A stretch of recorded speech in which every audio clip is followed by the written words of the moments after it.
आज इस वीडियो में हम बात करने वाले हैं बी लिम्फोसाइट के डेवलपमेंट एज वेल एज मैच्योरेशंस के बारे में।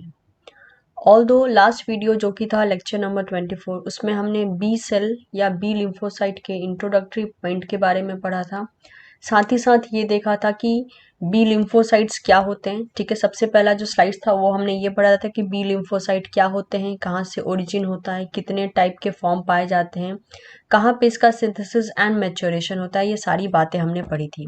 इसके बाद हमने मेजर तरीके से जो है बी सेल की प्रॉपर्टीज पे ध्यान दिया था, क्योंकि इन सभी एरिया से क्वेश्चन आते हैं। साथ ही साथ हमने ये देखा था कि जो बी सेल है उसके सरफेस पे आईजीएम एंड आईजीडी पाए जाते हैं, दैट इज मेम्ब्रेन बाउंड इम्यूनोग्लोब्यूलिन्स पाए जाते हैं, और आइडेंटिफिकेशन मार्कर के तौर पे CD19 देखा जाता है। और इतना ही नहीं, बी सेल के सरफेस के ऊपर BCR होता है, जिसे हम बी सेल रिसेप्टर कहते हैं। जब भी बी सेल एंटीजन से इनकाउंटर करता है वो खुद को डिवाइड कर लेता है दो फॉर्म में। एक होते हैं प्लाज्मा सेल, दूसरा होता है मेमोरी सेल। प्लाज्मा सेल आगे चल के एंटीबॉडीज बनाता है जो कि एक टाइप की प्रोटीन्स होती हैं, एंड मेमोरी बी सेल कभी भी फ्यूचर टाइम में दोबारा से जब वो एंटीजन इनकाउंटर करेगा तो सेकेंडरी इम्यून रिस्पॉन्स क्रिएट करवाने में मदद करता है।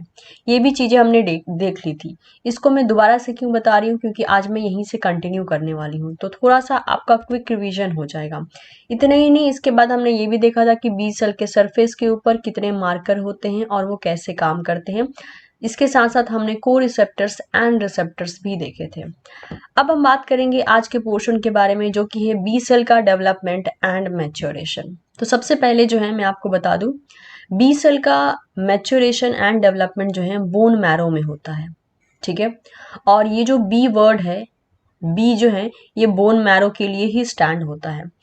तो क्योंकि इसका origin as well as maturation दोनों ही बोन मैरो में होता है, hence we call it as a B cell.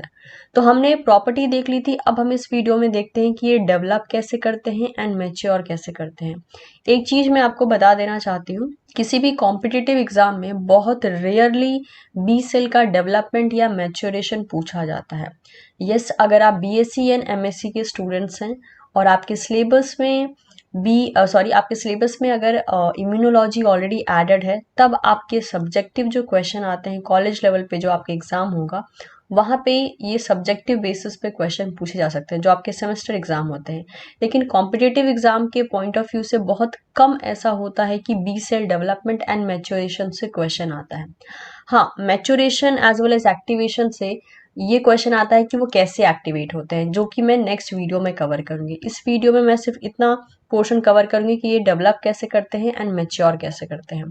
तो सबसे पहले, जैसे कि मैंने कहा, बी सेल किस टाइप के सेल है, अगर मैं आपको इस तरीके से शो करती हूँ यहाँ पे, तो देखिए, हिमेटोपोइटिक स्टेम सेल से जो है लिम्फॉइड प्रोजेनाइटर सेल आते हैं, और इस लिम्फॉइड सेल से जो है हमें लिम्फोसाइट एक मिलता है, और लिम्फोसाइट से हमें बी लिम्फोसाइट मिलता है। ठीक है, तो इसी को हमने यहाँ पे बता के रखा है। तो ये है बोन मैरो। यहाँ पे आप देख सकते हैं हिमेटोपोइटिक स्टेम सेल यहाँ प्रेजेंट है। इसके बाद हिमेटोपोइटिक स्टेम सेल जो है एक टाइप के प्रोजेनाइटर सेल में कन्वर्ट होता है, जिसे हम बोलते हैं pro B cell. Pro B cell के बाद फिर से ये इंटरमीडिएट लेवल पे जाता है, उसके बाद ये इमेच्योर बी सेल में कन्वर्ट होता है। बोन मैरो में ही ये इमेच्योर बी सेल में कन्वर्ट हो जाता है। इसके बाद ये पेरिफेरल एरिया में माइग्रेट कर दिया जाता है, जहाँ पे ये सेकेंडरी लिम्फॉइड ऑर्गन या टिश्यू को इनकाउंटर करता है, यानी उस एरिया में ये आता है।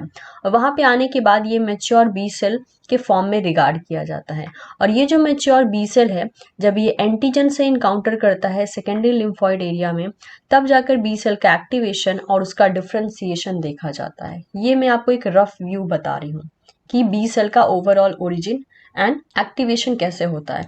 तो अगर हम बोन मैरो की बात करें, तो बोन मैरो में बी सेल डेवलप भी हो रहे हैं और मैच्योर भी हो रहे हैं, क्योंकि फाइनल मैच्योरेशन स्टेज जो है ये लगभग बोन मैरो में ही अडॉप्ट कर ले रहे हैं। माइग्रेट करते करते ये अपने एक्चुअल फॉर्म में आ जा रहे हैं, इसीलिए बोन मैरो में इनका maturation as well as development दोनों ही देखा जा रहा है। अगर हम एक रफ बेसिस पे लेकर चलते हैं, तो बी सेल का मैच्योरेशन ऐसा नहीं है कि हर बार हर स्टेज में जो है बोन मैरो में ही होता है। जैसे कि अगर बिफोर बर्थ कंडीशन की बात करूं, तो बिफोर बर्थ कंडीशन में देखा जाता है जो बी सेल का मैच्योरेशन का साइट होता है वो यॉर्क सैक हो सकता है, फीटल लीवर हो सकता है, या फीटल बोन मैरो हो सकता है। तीनों ही लोकेशन देखे जा सकते हैं। और अगर मैं बर्थ के बाद की बात करूं, दैट इज आफ्टर बर्थ, तो आफ्टर बर्थ जो है बी सेल का प्रोडक्शन और मैच्योरेशन दोनों ही बोन मैरो में देखा जाता है। तो बिफोर बर्थ इस लोकेशन पे देखा जा सकता है एंड आफ्टर बर्थ इस लोकेशन पे देखा जा सकता है। तो क्वेश्चन जब आता है एग्जाम में तो आपको ध्यान देना है कि पूछा कब गया है। ठीक है, ओके। अब एक छोटा सा ओवरव्यू ले लेते हैं कि एक्चुअल में ये बी सेल कितने स्टेज से होकर गुजरते हैं और फाइनली वो अपना एक ऐसा फॉर्म कब लेते हैं जब वो रेडी होते हैं किसी भी एंटीजन से इनकाउंटर करने के लिए। तो देखिए, सबसे पहले हिमेटोपोइटिक स्टेम सेल जो कि एक टाइप का स्टेम सेल है, वो सबसे पहले जो है सीएलपी में कन्वर्ट होता है, that is common lymphoid progenitor cell में कन्वर्ट होता है। ये जो सीएलपी होता है वही आगे चल के that is lymphocyte and other cell में चेंज होता है और लिम्फोसाइट फिर आगे चल के B lymphocyte and T lymphocyte में चेंज होता है। तो ये सीएलपी में बदला, सीएलपी का ही एक फॉर्म जो है आगे चल के कन्वर्ट हो गया प्रोजेनाइटर बी सेल में। प्रोजेनाइटर बी सेल के बाद जो है प्रोजेनाइटर बी सेल कन्वर्ट होता है प्रीकर्सर बी सेल के फॉर्म में। फिर प्रीकर्सर बी सेल को हम प्री बी सेल कहते हैं, प्रोजेनाइटर बी सेल को हम प्रो बी सेल का नाम देते हैं। अब ये जो प्री बी सेल बना है ये आगे चल के कन्वर्ट होता है इमेच्योर बी सेल में। मेक श्योर जब भी ये कन्वर्ट होते हैं इनके सरफेस पे कुछ चेंजेस आते हैं जिसका मैं अभी डिटेल डिस्कशन डील करूंगी, लेकिन जैसे कि इसका नाम रखा है एक ओवरव्यू, तो आपको पहले दिमाग में क्लियर होना चाहिए। कहते हैं ना कि एक आपके पास एक रफ इमेज होनी चाहिए कि आप क्या पढ़ रहे हो, तब डिटेल समझोगे आप तो चीज़ों को बेटर तरीके से डील कर पाओगे। तो प्री बी सेल के बाद जो है इमेच्योर बी सेल बनता है और इमेच्योर बी सेल के बाद मैच्योर बी सेल में कन्वर्ट होता है। और ये जो मैच्योर बी सेल होता है कभी कभी हम इसको नाइव बी सेल भी कहते हैं। नाइव बी सेल क्यों कहते हैं, या अनप्राइम बी सेल का भी हम नाम देते हैं, क्योंकि ये एक ऐसा बी सेल होता है जिसने अभी तक एंटीजन को इनकाउंटर नहीं किया है, इसलिए हम इसे नाइव या नॉन प्राइम्ड बी सेल का भी नाम देते हैं। नाउ लेट्स सी कि बी सेल का development as well as maturation कैसे होता है। ठीक है, तो यहाँ पर जो है हम डेवलपमेंट एंड मैच्योरेशन दोनों को देखने वाले हैं। तो यहाँ पे देखा ये जाता है कि जो बोन मैरो है वहां पर एक टाइप की सेल पाई जाती है जिसे हम बोलते हैं stromal cell. Okay, stromal cell का काम होता है कि जब भी हिमेटोपोइटिक स्टेम सेल डिवाइड करेंगे तो एक तो उनकी पॉपुलेशन को भी मेंटेन करना और साथ ही साथ आगे चल के बी सेल के डेवलपमेंट में in a very initial time B cell के डेवलपमेंट में भी वो मदद करती है। तो बोन मैरो में ही आप देख सकते हो कि स्ट्रोमल सेल प्रेजेंट है। ओके, वहीं पे बिल्कुल आसपास के लोकेशन में ही प्रेजेंट रहती है स्ट्रोमल सेल। तो स्ट्रोमल सेल के सरफेस पे एक फैक्टर होता है जिसे हम बोलते हैं स्टेम सेल फैक्टर, और साथ ही साथ स्ट्रोमल सेल के पास कैपेबिलिटी होती है कि वो कुछ इंटरल्यूकिन्स यानी केमोकाइंस को सिक्रीट कर सकती है या साइटोकाइंस को सिक्रीट कर सकती है। अब ये देखा जाता है कि जिस साइटोकाइन को ये सिक्रीट करती है उसे हम बोलते हैं इंटरल्यूकिन 7, और ये सिक्रीशन ये स्ट्रोमल सेल भी कर सकती है या इसके एडजेसेंट एरिया में अगल बगल एरिया में जो स्ट्रोमल सेल हैं वो भी कर सकती हैं। तो होता ये है कि सबसे पहले हिमेटोपोइटिक स्टेम सेल जो है प्रोजेनाइटर बी सेल में कन्वर्ट होता है। जब वो कन्वर्ट कर रहा होता है हिमेटोपोइटिक स्टेम सेल, उस टाइम भी वो जो स्ट्रोमल सेल्स होती हैं उससे किसी ना किसी सरफेस प्रोटीन के थ्रू कनेक्शन बनाकर वो समहाउ कन्वर्ट कर रहा होता है खुद को प्रो बी सेल में। तो हमने यहाँ पे स्टोरी प्रो बी सेल से ही शुरू किया, मतलब कि हमने इस स्टेज से कहानी शुरू किया है। हमने ये कंसिडर किया कि इससे ये बना और इससे ये बन गया और हम इस स्टेज से जो है स्टोरी को शुरू कर रहे हैं। तो जो प्रो बी सेल होता है इसके सरफेस पे बहुत से उस टाइम पे सरफेस प्रोटीन्स प्रेजेंट होते हैं। मैंने कुछ को यहाँ पे मेंशन करके रखा है, जैसे कि इसके सरफेस पे एक प्रोटीन प्रेजेंट होता है जिसे हम कहते हैं सी किट। एक प्रेजेंट होता है ILR7 दैट इज इंटरल्यूकिन 7 का रिसेप्टर। तो ILR जो प्रेजेंट होता है इंटरल्यूकिन रिसेप्टर ये स्पेसिफिक होता है इंटरल्यूकिन 7 के लिए। तो होता ये है कि जो प्रो बी सेल के सरफेस के ऊपर सी किट नाम का प्रोटीन प्रेजेंट है वो स्ट्रोमल सेल के सरफेस के ऊपर प्रेजेंट SCF नाम के फैक्टर से इंटरेक्ट करता है।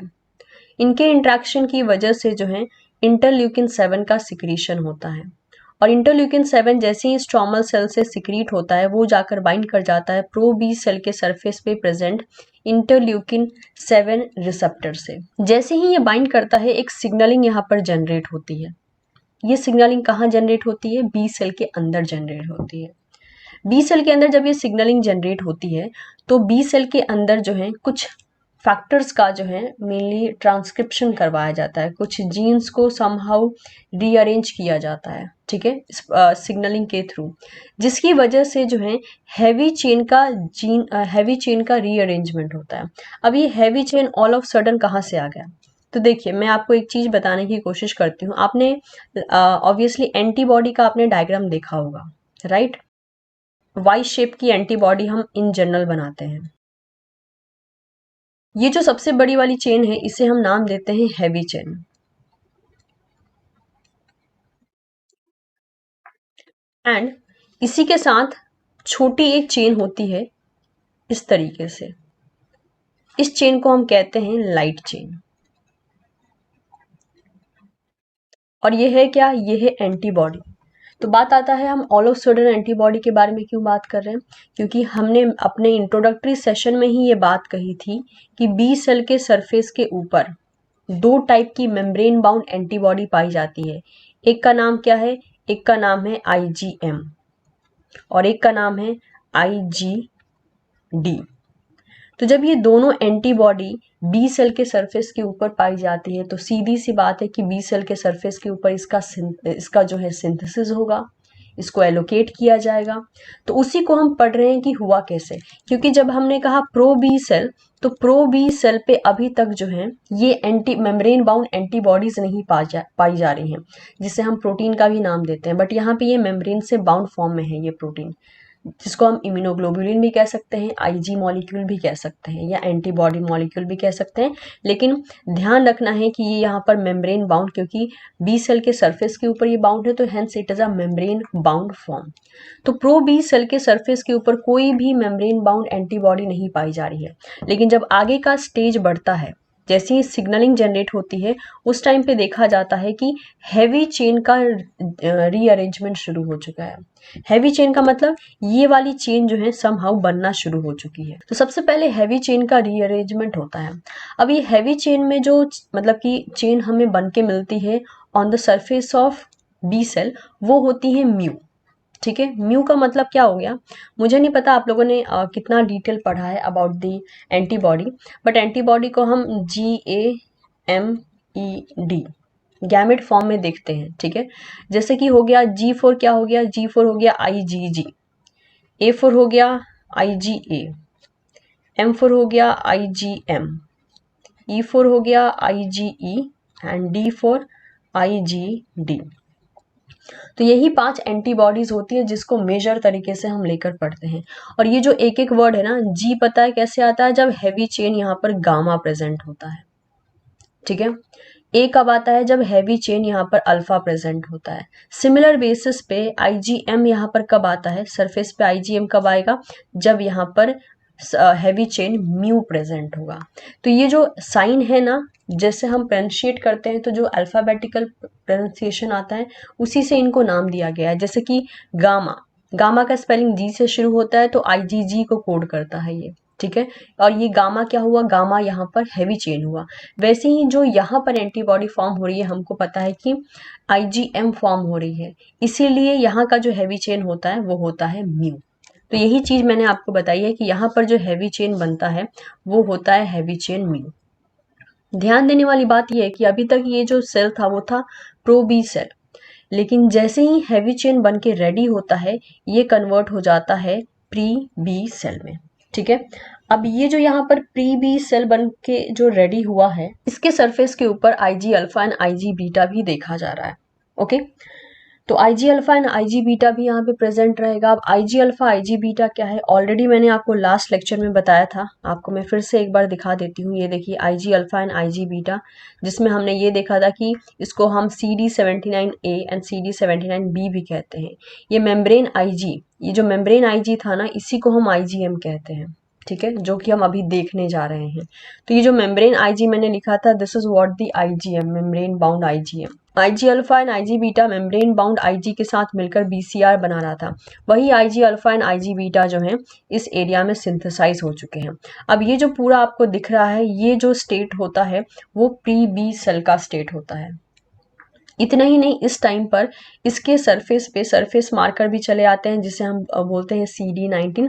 साथ ही साथ कुछ और भी यहाँ पे सरफेस पे प्रोटीन होते हैं, या फिर आप कह सकते हो सरफेस प्रोटीन होते हैं, जैसे कि हो गया CD45R। तो ये अभी स्टेट आ गया प्री बी सेल का, ठीक है। यानी हमने देखा प्रो बी सेल से हम चले, अब प्री बी सेल पे चले आए।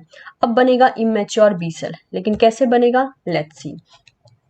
तो जैसे कि अभी मैंने आपको बताया कि जब इम्यूनोग्लोबुलिन बनती है या एंटीबॉडी जब बनती है तो मेम्ब्रेन बाउंड बेसिस पे बन रही है, तो सबसे पहले हैवी चेन बना।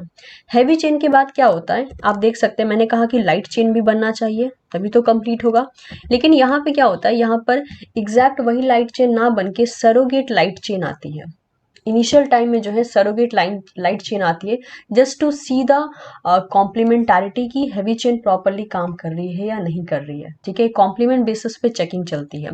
तो सरोगेट जो लाइट चेन होती है वो चली आती है प्री बी सेल पे, ठीक है।